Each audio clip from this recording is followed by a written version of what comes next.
नमस्कार, मैं हूं नरेश शर्मा और आप देख रहे हैं मुद्दा आप तक। चलिए नजर डालते हैं आज की टॉप 10 हेडलाइंस पर।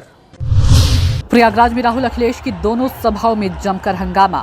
पहली सभा फूलपुर लोकसभा के पडीला में थी, जहां भीड़ सुरक्षा घेरा तोड़कर आगे बढ़ी तो नाराज अखिलेश राहुल सभा छोड़कर ही चले गए। अखिलेश की दूसरी सभा में भी कुछ ऐसा ही था माहौल। सपा ने इस अराजकता के लिए पुलिस प्रशासन को ठहराया दोषी। भारी अव्यवस्था की भेंट चढ़ी अखिलेश यादव की दोनों जनसभाएं। जालौन में कल 5वें चरण के होने वाले हैं मतदान के लिए पोलिंग पार्टियां हुई रवाना। सुरक्षा व्यवस्था में 16 company para military force, 4 company PAC के साथ करीब 10,000 पुलिसकर्मी रहेंगे तैनात। कांकेर बाईपास रोड पर 2 ट्रकों की आमने सामने की जबरदस्त टक्कर। दुर्घटना में एक ट्रक चालक गंभीर रूप से घायल, दूसरा मौके से फरार। जांच में जुटी कांकेर पुलिस। कांकेर के पखांजूर में चोरी की बिजली से हो रहा सड़क निर्माण कार्य। सिविल इंजीनियर की गैर मौजूदगी में हो रहा सीसी सड़क का निर्माण। गोरखपुर में बोले यूपी के उप मुख्यमंत्री केशव प्रसाद मौर्य, यूपी में 80 की 80 सीटें जीतेंगे हम। देश में होंगी 400 पार, नहीं खुलेगा सपा बसपा और कांग्रेस का खाता। हम लोग भारी अंतर से जीतने जा रहे हैं। यूपी की 80-80, देश में 400 पार। तीसरी बार प्रचंड बहुमत की मोदी सरकार। सपा बसपा कांग्रेस का यूपी में खाता नहीं खुलेगा। दावे इनके हवाई हैं, जमीनी हकीकत कुछ नहीं है। गुंडों, अपराधियों, माफियाओं, दंगाइयों और भ्रष्टाचारियों के अलावा इनके कोई साथ नहीं है। छत्तीसगढ़ में 2 माओवादी गिरफ्तार। दसरू आर की मंगलू कवासी जांगला थाना क्षेत्र के बेंचरम में जियो टावर में आगजनी की घटना में थे शामिल। न्यायिक रिमांड पर कोर्ट में किया गया पेश।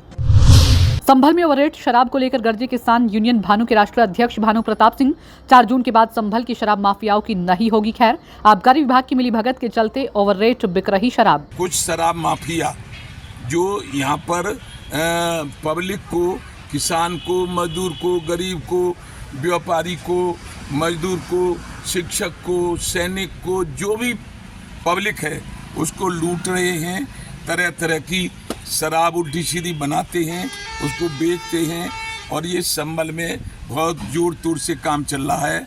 हमने अपने जिलाध्यक्ष संतोष यादव को कहा है कि इसकी पूरी छानबीन करके पता लगाओ और यदि ये काम नहीं रुकता है और आबकारी विभाग इसको नहीं रोकता है तो घोर आंदोलन फिर भानु प्रताप सिंह के नेतृत्व में पूरे प्रदेश नहीं पूरे देश का संभल में छेड़ दिया जाएगा।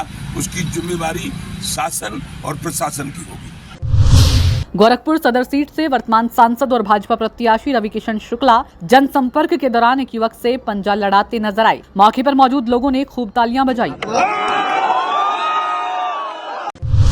लोकसभा चुनाव को लेकर सत्ताधारी पार्टी बीजेपी और विपक्षी दल ताबड़तोड़ जनसभाएं कर रही हैं। इसी क्रम में सीएम योगी ने कहा कि 4 जून के परिणाम के बारे में सभी को पता है कि चाहे जितना जोर लगा लो, आएंगे तो मोदी ही। जनता कहती है कि जो राम को लाई हैं, हम उनको लाएंगे।